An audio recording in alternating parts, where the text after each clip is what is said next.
नमस्कार दोस्तों, मैं मनिंदर सिंह आपका एक बार फिर से स्वागत करता हूं आपके अपने YouTube चैनल ई एजुकेशन में। देखिए, हम कर रहे थे चक्रवर्ती ब्याज कंपाउंड इंटरेस्ट। इसकी एक क्लास हो चुकी है, आज हम उसकी सेकंड क्लास लेके आए हैं। तो आपको, यदि आपने पहली क्लास नहीं देखी तो आप हमारे चैनल की प्लेलिस्ट में जाके हमारी पहली क्लास देख सकते हैं। वहां पे आपको इस चैप्टर के बेसिक कॉन्सेप्ट समझाए गए हैं और जो इससे रिलेटेड क्वेश्चन थे वो सारे कराए गए हैं। आज हम उससे आगे का लेवल के क्वेश्चन करेंगे।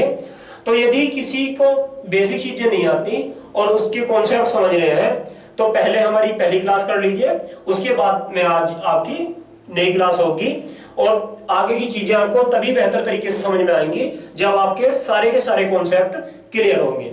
ठीक है, चलिए अब आगे चलते हैं। आगे क्या दे रखा है, एक धनराशि 4% वार्षिक चक्रवर्ती ब्याज की दर से 2 वर्ष में 1352 हो जाती है, तदनुसार वह धनराशि है। देखिए, कोई धनराशि है वो कितनी हो रही है 2 वर्ष में, 2 वर्ष में हो रही है 1352। मान लीजिए आपने बैंक से कुछ पैसे उधार लिए, आपने बैंक से कुछ पैसे उधार लिए और बैंक को आपको कितने रुपए देने हैं, 1352। कितने वर्ष बाद, 2 वर्ष बाद।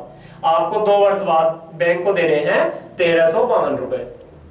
ठीक है, तो ये पूछ रहा है आपने कितने रुपए उधार लिए थे बैंक से, और वो भी आपने जो पैसे उधार लिए थे वो लिए थे आपने चक्रवर्ती ब्याज पे, साधारण ब्याज पे नहीं, चक्रवर्ती ब्याज पे।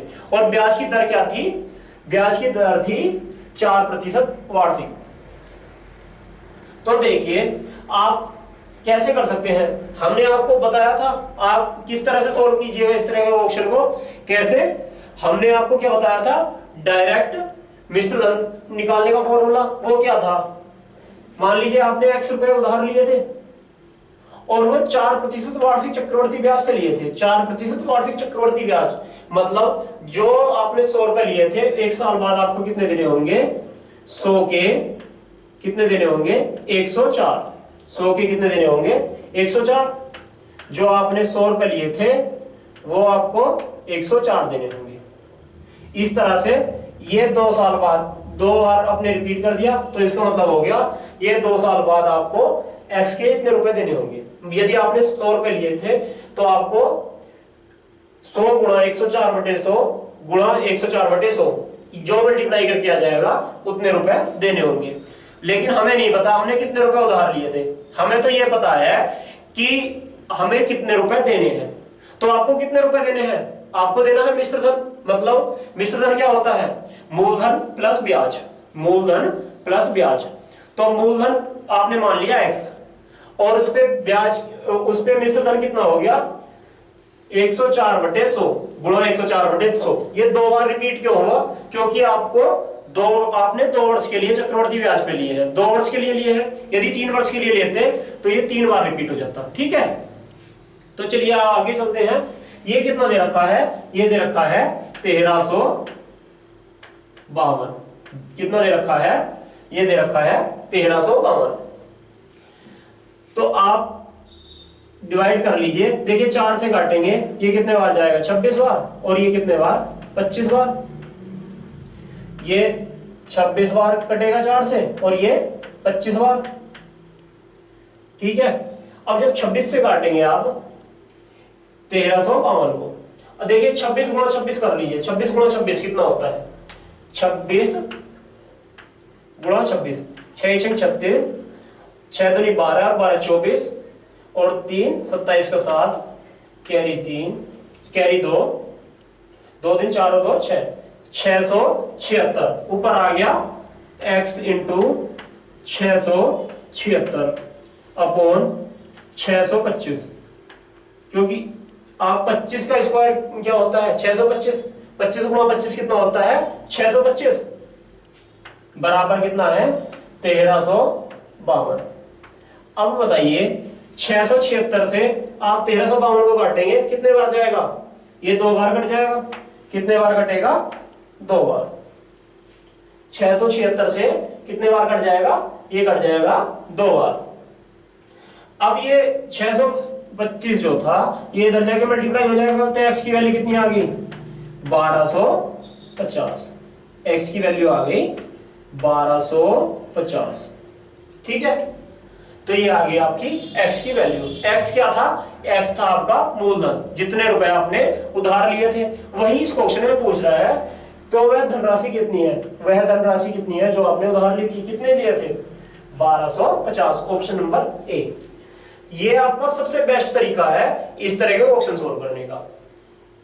आप इसे फॉर्मूले से भी कर सकते थे या आप इसे दूसरे कॉन्सेप्ट से भी कर सकते थे। दूसरे कॉन्सेप्ट के लिए आपको क्या करना होगा, आप या तो मूलधन मान लो 100 रुपए, 100 रुपए मान लो 4% वार्षिक ब्याज की दर से इसका मिश्र धन निकालेंगे। पहले ब्याज निकालेंगे, ब्याज कितना बन गया और उसे मूलधन में जोड़ लेंगे और जो आया उसे आप, वो आपका क्या आ गया? मिश्र धन आ गया 100 रुपए मूलधन मान के। अब उसे कंपैरिजन कर लेंगे इससे 1352 से। अब 1352 से जब हम कंपैरिजन कर लेंगे तो उसके बाद में जो आएगा सोल्व होके वो आपका आंसर आ जाएगा। आप कंपैरिजन करेंगे और फिर कंपैरिजन करके एक की वैल्यू निकाल लेंगे। एक हमारा एक उसके कितने के बराबर है और हमने मूलधन कितना माना था? 100, तो 100 कितने के बराबर होगा? कैसे?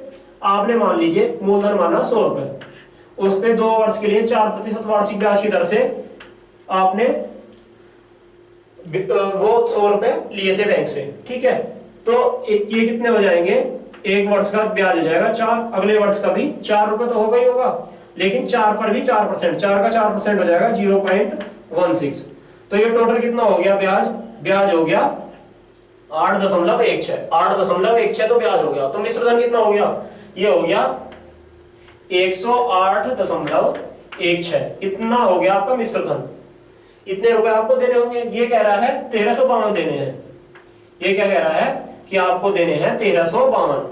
तो एक बराबर कितना आ जाएगा? और हमने मूलधन माना था 100 रुपए, 100 बराबर कितना आ जाएगा?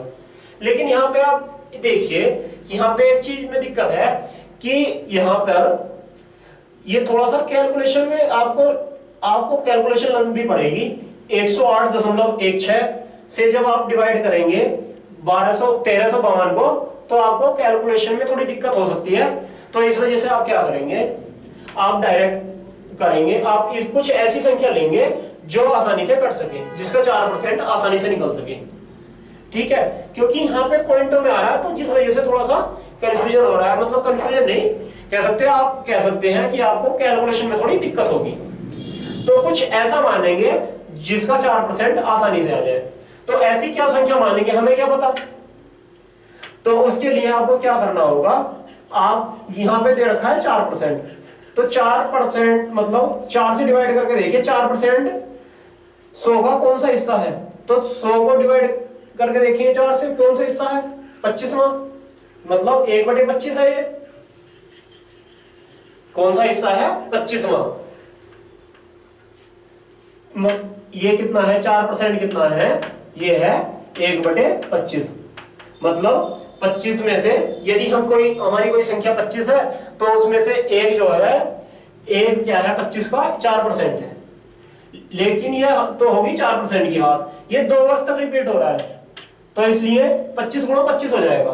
25 गुणा 25 हम इसका मूलधन मान लेंगे। मूलधन कितना मानेंगे? 25 गुणा 25, क्योंकि ये 2 बार रिपीट हुआ। यदि 3 बार रिपीट होता, 3 वर्ष के लिए बोलता, तो 25 गुणा 25 गुणा 25, ठीक है। तो ये 25 गुणा 25 आप मान लेंगे मूलधन, मतलब 625 आपने मूलधन मान लिया। ये क्यों माना 625 ही क्यों माना? 625 इस वजह से माना ताकि आपकी कैलकुलेशन आसान हो सके। देखिए कितनी आसान हो जाएगी, एक बार दिखाते हैं आपको। 625 का 4%, 625 का 4% आएगा 25। 625 का 4% 25। आप कहेंगे जी आपने डायरेक्ट कैसे सोल्व कर दिया? क्योंकि ये क्या होता है, 4% क्या होता है? 25वां भाग। 25वां भाग तो होता है 1/25। तो 1/25 गुणा 625 जब काटेंगे तो कितना आ जाएगा? 25। या आप निकाल के भी देख लीजिए, 1% कितना आ जाएगा? 6.25, 6.25। इसका 1% की वैल्यू आएगी 6.25। अब आपको निकालनी है 4% की वैल्यू, तो 4 से गुणा करेंगे, 6 चौक 24 और 0.25 का 4 गुना 1, 24 और 1 25, आगे 25 कितना आ जाएगा? 25%। तो 25 रुपए तो आपको ब्याज के देने होंगे पहले वर्ष। 25 रुपए पहले वर्ष देने होंगे, अगले वर्ष भी आपको 25 रुपए तो देने ही है, क्योंकि 625 का 4%। और उसके साथ साथ में आपको ये 25 रुपए पर भी तो ब्याज देना है। कितने परसेंट? 4% ब्याज देना है ना 25 रुपए पर भी। 25 रुपए पर भी 4% आपको ब्याज देना है। तो 25 का 4% कितना आ जाता है? 1, क्योंकि 4% होता है 1/25। जब 1/25 से गुणा करेंगे 25 को तो कितना आ जाएगा? 1। तो आपका टोटल जो ब्याज आ गया वो कितना आ गया? 25 + 25 + 1 कितना हो गया? ये 51 रुपए। 51 रुपए आपको ब्याज के रूप में देने होंगे। आपने यदि बैंक से 625 रुपए लिए तो आपको 51 रुपए ब्याज के देने होंगे। तो टोटल कितने हो गए? 51 + 25 625, ये हो गया 676। तो आपका हिसाब से आपको देने होंगे 676 रुपए। लेकिन वो कह रहा है 676 नहीं जी, हमारे तो 1352 रुपए हैं। हमारे कितने हैं? 1352। तो हमारा एक इनके कितने के बराबर हो जाएगा? 2 के। हमारा एक इनके 2 के बराबर हो जाएगा। अब लेकिन हमने मूलधन कितना माना था? हमने मूलधन माना था 625। हमने मूलधन माना था 625। तो हमारा मूलधन 625 किसके बराबर हो जाएगा? 2 से मल्टीप्लाई कर देंगे। 2 × 625 कितना आ जाएगा? ये आ जाएगा 1250। तो आप इस तरह से भी सोल्व कर सकते हैं। आप इसे 100 मान के भी सोल्व कर सकते थे और आप इस तरह से भी सोल्व कर सकते हैं। ठीक है, तो 2 तरीके तो ये हो गए, और एक हमने पहला बेसिक वाला बताया था, तीसरा आपको पता ही है फॉर्मूले वाला। तो चलिए अब आगे चलते हैं। यहाँ पे आपको ये चीज कॉन्सेप्ट समझाना था कि आप कोई संख्या कैसे मानते हैं, मूलधन कैसे लेते हैं, ताकि आपकी कैलकुलेशन आसान हो। ठीक है, आपको ये चीजें सिखाई थी, तो इस वजह से ये ऑप्शन लिया था। चलिए, वार्षिक आधार पर लगने वाला चक्रवर्ती ब्याज पर 10% वार्षिक दर से चक्रवर्ती ब्याज लगने पर 2 वर्ष में कितनी राशि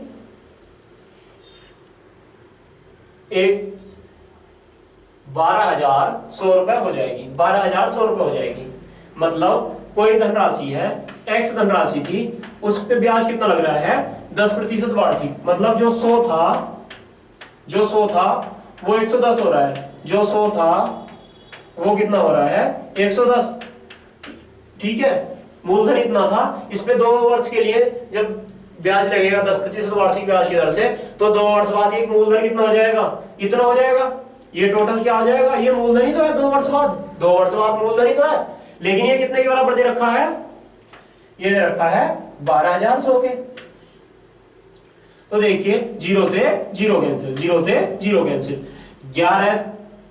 11 की मल्टीप्लाई जब 11 में करेंगे तो क्या आ गया ऊपर? x गुणा 121 बटे 100। आगे कितना है? आगे दे रखा है 121 और 2 0। तो 121 से 121 कैंसिल 100 टाइम्स।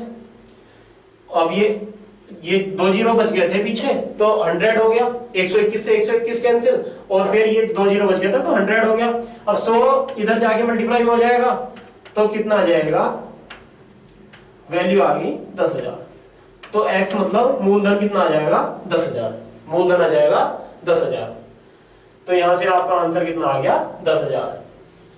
या आप दूसरी तरीके से भी सॉल्व कर सकते थे, वो आपको बेसिक मेथड आपको पता ही है, आप क्या कर सकते थे। लेकिन ये सबसे आसान तरीका है मिश्र धन वाले क्वेश्चन को सोल्व करने का। इससे आसान और कुछ भी नहीं हो सकता मिश्र धन के क्वेश्चन को सोल्व करने के लिए। यदि आपको एक बार बेसिक भी देखना है, वो जो हमारा कॉन्सेप्ट है, तो उससे भी करके देख लीजिए। आप क्या मानेंगे? 10% बताइए कितने होता है? 10% कितना होता है? 1/10। 1/10 तो मतलब 2 वर्ष के लिए तो 10 × 10 हो जाएगा। 10 × 10 मतलब 100। 10 × 10 ये ले लेंगे, मूलधन कितना ले लेंगे? मूलधन ले लेंगे 100। तो 100 10% वार्षिक ब्याज की दर से 2 वर्ष के लिए लिया, 10% पर लिया 2 वर्ष के लिए, 10% पर 2 वर्ष के लिए। 100 का 10% कितना हो गया? 10, और 10% दूसरे वर्ष की 10% तो लेगा। लेकिन इस 10% 10 रुपए पर भी 10% लेगा, 10 का 10% कितना हो जाएगा? 1। तो टोटल ब्याज कितना हो गया? ब्याज हो गया 21 रुपए। जो आपने 100 रुपए लिए थे उस पर 21 रुपए तो ब्याज के लग गए। 2 वर्ष में चक्रवर्ती ब्याज से 21 रुपए तो हो गए आपके ब्याज के।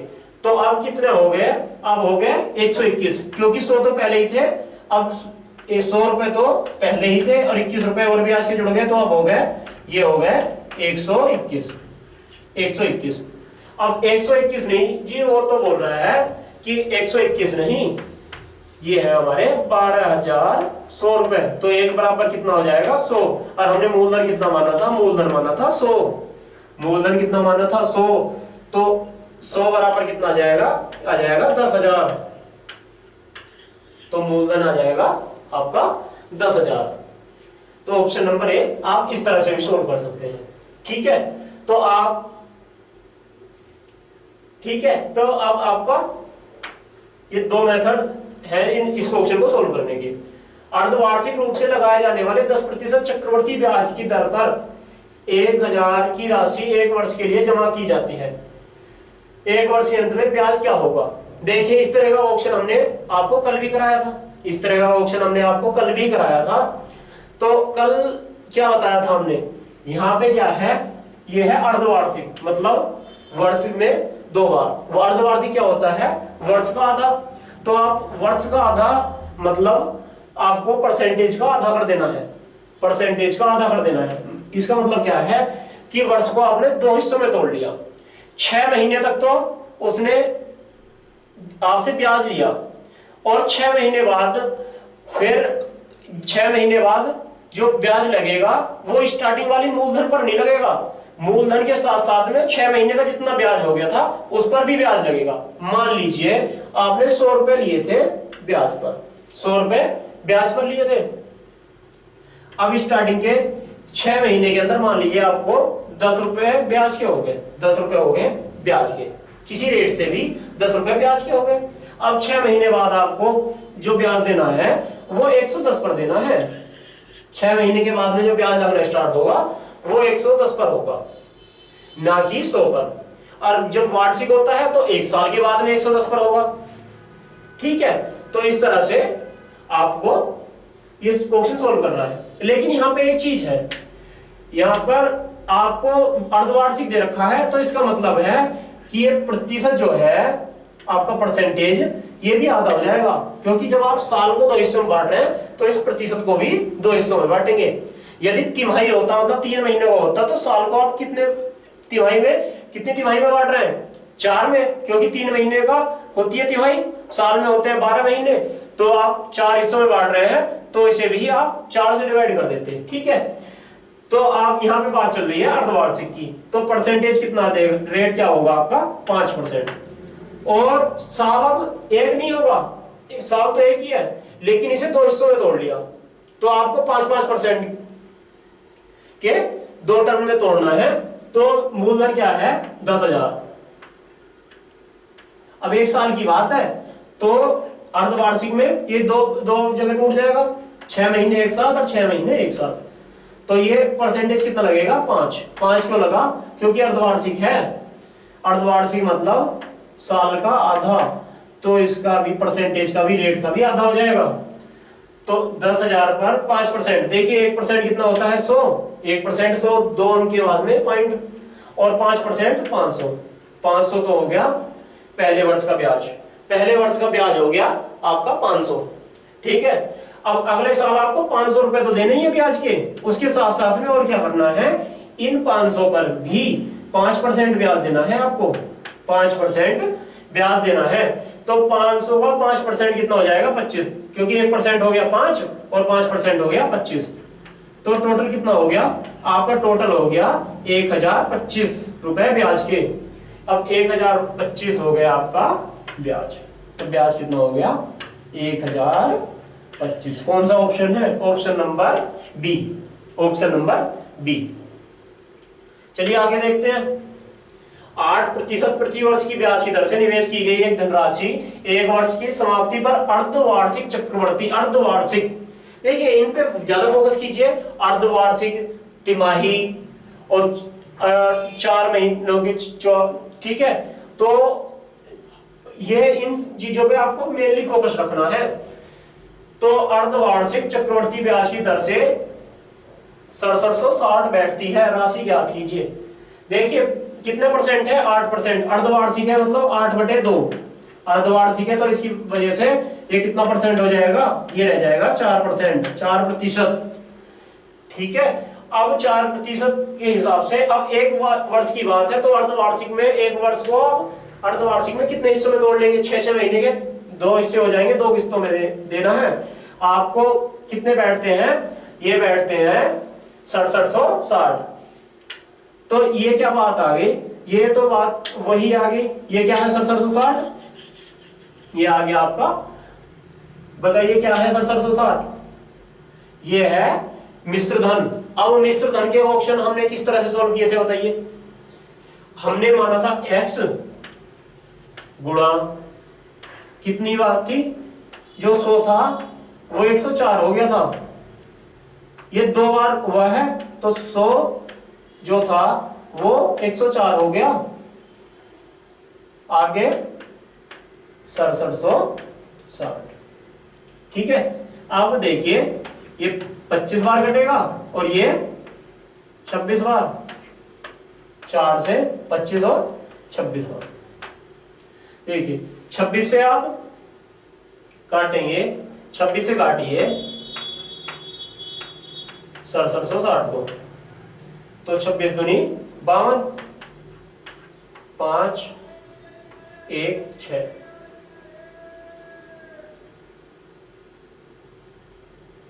तो 5 और 6। ठीक है,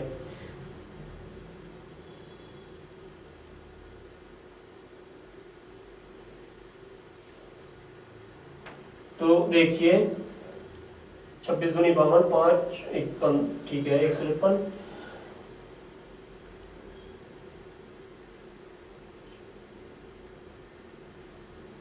तो 7 से देखेंगे, 7 दूनी 14, 7 6 42, 8 4, 7 14 18 नहीं, 7 नहीं, ये 6 बार। ठीक है, 6 बार देखते हैं। 6 बार तो 6 6 36, कैरी 3, 6 दूनी 12 3 15। तो ये आ गया 260। 260। अब ये 26 से फिर काट देंगे 10 बार, तो यहाँ पे इधर मल्टीप्लाई करके x की वैल्यू कितनी आ जाएगी? ये आ जाएगी 25 गुणा 25 625, और 1 जीरो लग जाएगा, तो मतलब 6250। कौन सा आंसर है? Answer number C, option number C. आगे देखते हैं। एक धनराशि पर 8 वर्ष के लिए 10% वार्षिक दर से साधारण तथा चक्रवर्ती ब्याज का अंतर 31 है, तदनुसार धनराशि कितनी है? देखिए इसे भी आप 2 तरीके से सॉल्व कर सकते हैं, 2 तरीके से सॉल्व कर सकते हैं, लेकिन सबसे बेस्ट मेथड क्या रहेगा वो देखते हैं। एक धनराशि है 3 वर्ष के लिए ली है और 10% वार्षिक ब्याज की दर से। अब 10% क्या होता है? 10% होता है 100 का 1/10। 100 का कितना होता है? 1/10। अब 3 वर्ष के लिए लिए तो मतलब 10 गुणा 10 गुणा 10 कितना हो जाएगा? 10 गुणा 10 गुणा 10 मतलब 1000। तो आप राशि क्या मानेंगे? राशि मानेंगे 1000। आपने राशि मान ली 1000। अब ये आपको 3 वर्ष तक चक्रवर्ती ब्याज पर दी, तो पहले वर्ष 10% निकालेंगे इसका। 1000 का 10% कितना हो जाएगा? 100। अगले वर्ष भी 100 रुपए तो आपको देने ही है, तीसरे वर्ष भी 100 तो आपको देने ही देने हैं। लेकिन अगले वर्ष 100 रुपए पर भी ये ब्याज देना है, इन 100 पर भी तो ब्याज देना है।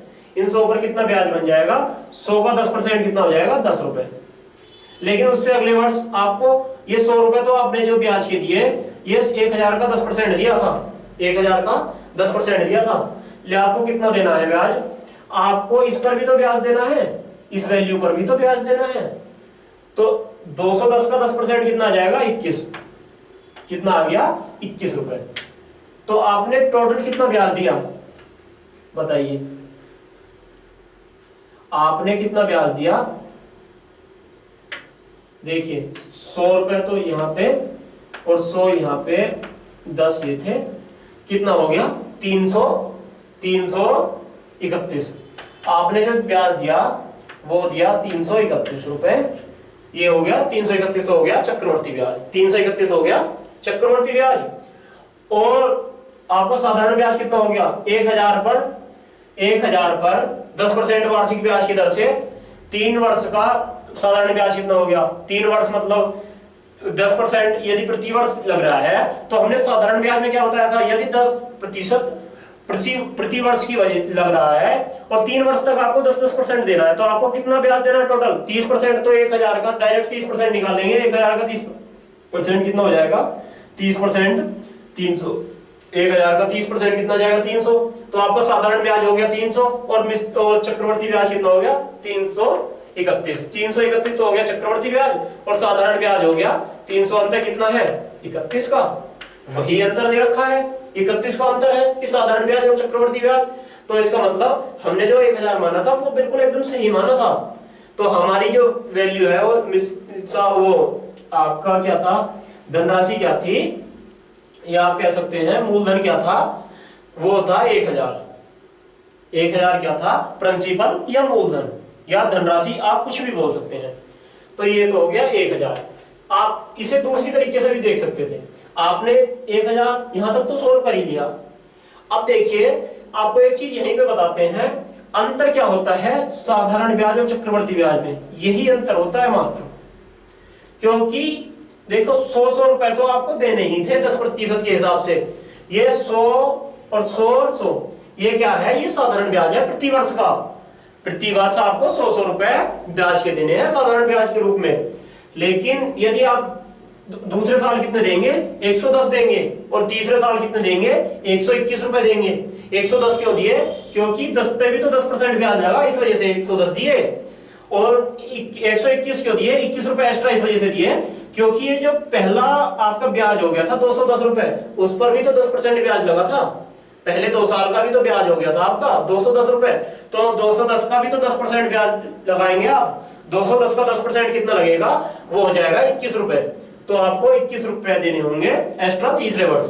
तो इस तरह से आपने कितना एक्स्ट्रा दिया, 10 और 21, यही तो एक्स्ट्रा दिया था।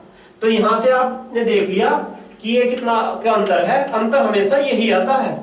यहाँ पे जो आता है ये साधारण ब्याज और चक्रवर्ती ब्याज का अंतर आता है। आगे से ये बात नोट रखनी है, आपको बिल्कुल ध्यान रखनी है कि ये जो आता है ये क्या आता है, अंतर आता है साधारण ब्याज और चक्रवर्ती ब्याज का। ठीक है, अब ये हो गए अंतर। और ये अंतर कितना दे रखा है 31, तो हमारा भी 31 आ रहा है, हमारा 31 इनके 31 के बराबर है। तो हमारा 1000 मूलधन तो हमारा 1000 था, 1000 किसके बराबर होगा 1000 के, क्योंकि 1 बराबर 1। ठीक है, अब देखिए 4000 पर 10% वार्षिक ब्याज की दर से 1.5 वर्ष का निकालना है, एक सही 1/2 वर्ष का। चक्रवर्ती ब्याज क्या होगा, जबकि ब्याज छमाही संयोजित हो। छमाही मतलब हर 6 महीने में, छमाही का मतलब हो गया हर 6 महीने में।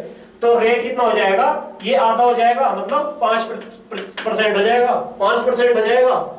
और समय कितना हो जाएगा 2 गुना, क्योंकि एक वर्ष में 2 बार होगा छमाही। छमाही कितनी पड़ेगी एक वर्ष में 2, और 1.5 वर्ष में कितनी पड़ेगी 3, क्योंकि हर 6 महीने बाद छमाही होती है। तो कितनी पड़ेगी 3। तो आपका मूलधन कितना था 4000, मूलधन था 4000, इसमें कितनी छमाही पड़ेगी 3, और रेट कितना रहेगा आपका 5%, 5%। ठीक है, अब 5% निकाल लीजिए। देखो इसका 10% कितना आ जाएगा, 10% आ जाएगा 400, एक अंक के बाद में पॉइंट लगा देंगे, 10% आ गया 400। 5% कितना आ गया 200। तो 200 आपको पहले वर्ष और दूसरे वर्ष भी 200 और तीसरे वर्ष 200, इतना तो देना ही देना है। पहले वर्ष तो आपको 200 ही देने हैं, लेकिन दूसरे वर्ष क्या 200 ही देने हैं, नहीं उससे भी अधिक देने हैं। क्यों, क्योंकि आपका 200 पर भी तो 5% ब्याज लगेगा। 200 का 5% कितना हो जाएगा, 200 का 10% होता है 20, 5% कितना हो जाएगा 10। तो दूसरे वर्ष आपको देने होंगे 210, और तीसरे वर्ष कितने देने होंगे 200 तो देने ही है, इस पर भी तो ब्याज देना है आपको। ये टोटल कितना ब्याज बैठ गया था अब तक, ये बैठ गया था 410। 410 का 10% कितना हो जाएगा 41, 410 का 10% 41, और 5% कितना हो जाएगा 20.5, 20.5। तो ये बोल रहा है, तो कितना ब्याज हो गया टोटल, देखिए कितना हो गया 630.5। देखिए इसका 5%, ठीक है, देखिए 630.5, तो ये ऑप्शन नंबर बी आपका राइट आंसर हो जाएगा। चलिए अब आगे देखते हैं। देखिए 400 पर 4000 पर 10% वार्षिक ब्याज की दर से 1.5 वर्ष का चक्रवर्ती ब्याज क्या होगा, जबकि जबकि ब्याज वार्षिक संयोजित हो, जबकि ब्याज क्या हो, वार्षिक संयोजित हो। ठीक है, तो बताइए कितना ब्याज होगा। देखिए वहां पर था छमाही संयोजित, तो वार्षिक संयोजित इस तरह में क्या करेंगे, आपको 1.5 वर्ष, 1 वर्ष तो आपको देना होगा, पहले वर्ष तो देना होगा 10%, लेकिन आगे 6 महीने बच गए, 6 महीने में भी आपको कितना देना होगा, आपको 6 महीने मतलब समय आधा हो गया, तो परसेंटेज भी आधा कर देंगे।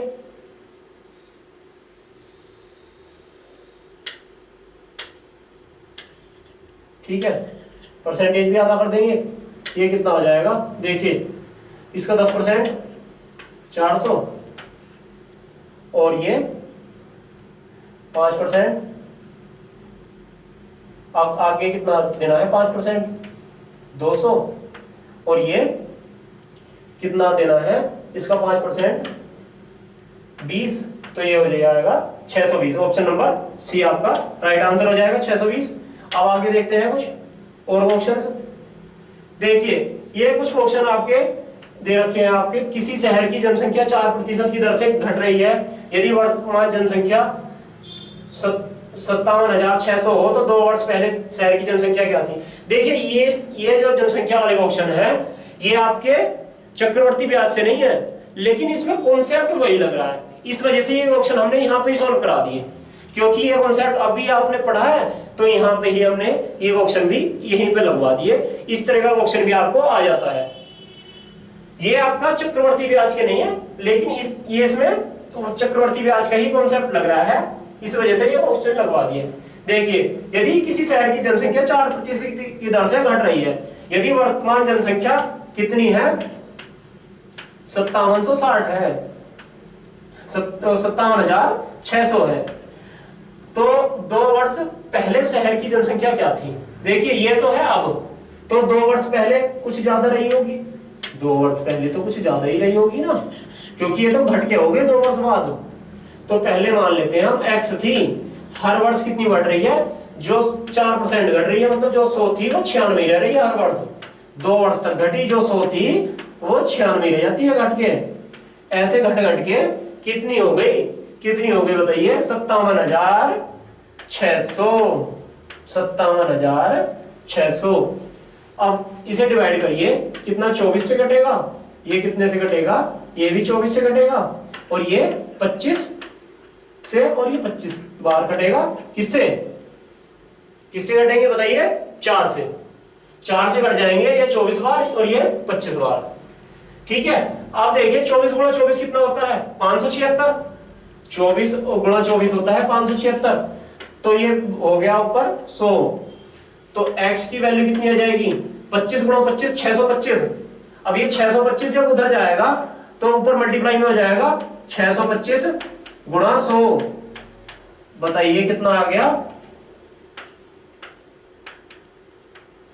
62,500। कौन सा आंसर है, ऑप्शन नंबर डी। तो इसकी जनसंख्या पहले थी 62,500, और 4% वार्षिक दर से जब ये घट रही है जनसंख्या, तो ये अब हो रही है, अब घट के रह रही 57,600। चलिए आगे देखते हैं। किसी शहर की जनसंख्या 4% की दर से बढ़ रही है, यदि वर्तमान जनसंख्या 62,500, तो 2 वर्ष बाद, देखिए अभी करा है 62,500, यही तो था बिल्कुल। ये बढ़ रही है, यहाँ पे जो 100 थी वो 104 हो रही है, जो 100 थी वो कितनी हो रही है जनसंख्या। देखिए किसी शहर की जनसंख्या 4 दर से बढ़ रही है, यदि वर्तमान जनसंख्या इतनी हो तो 2 वर्ष बाद शहर की, ठीक है हाँ, तो जो 100 थी वो 104 हो रही है, तो मतलब ये 4 से काटेंगे 26, ये 26, ये 25, 4 से काटा 25, 25 हुआ। अब 25 गुणा 25 कितना होता है, 625, इससे कट जाएगा 625 से 100 बार। अब 26 गुणा 26 कर लीजिए, 26 गुणा 26, 6 6 36, कैरी 3, 6 दूनी 12, 24 और 3 27 का 7, कैरी 2, 2 दिन 4 और 2 600, 676, 676 और 2 जीरो और लग जाएंगे तो कितना आ गया 67,600, 67,600 ऑप्शन नंबर सी। ठीक है, अब आगे और देखते हैं। किसी शहर की जनसंख्या 5% की दर से बढ़ रही है, यदि जनसंख्या 8,000 हो तो 3 वर्ष बाद शहर की जनसंख्या क्या होगी। देखिए 5% की दर से बढ़ रही है, अब कितनी है, अब है 8,000, अब कितनी है, नहीं 8 नहीं 80,000 है, 80,000 है अभी जनसंख्या फिलहाल में, और ये कितनी की दर से बढ़ रही है, ये बढ़ रही है 5% की दर से 3 वर्ष तक। जो 100 थी वो 105 हो रही है हर वर्ष, जो 100 थी वो 105 हो रही है, जितनी पहले थी वो नीचे रखते हैं, और जितनी हो रही है, जितनी बढ़ के या घट के हो रही है वो रखते हैं हम ऊपर, जितनी बढ़ के या घट के हो रही है वो कहाँ पे रखते हैं, वो रखते हैं हम ऊपर। जो 100 थी वो हो रही है 105। तो देखिए 0 से 0 कैंसिल, 0 से 0 कैंसिल। अब देखिए ये 20 बार कटेगा और ये 21 बार। अब इसे 4 से काट लीजिए दोनों को, ये 20 कट जाएगा 4 से 5 बार, और 8 कट जाएगा 2 बार, और 5 से ये 21 बार कट जाएगा। 21 गुणा 21 कितना हो गया 441, 441 गुणा 2, 441 गुणा 2 गुणा 105, इसकी मल्टीप्लाई कर लेंगे कितना आ जाएगा 882 गुणा 105। अब इसे मल्टीप्लाई करके कितना आएगा वही आपका आंसर आ जाएगा। देखिए कितना 882 105, 0 839 और 41 कैरी 4, 839 4 44।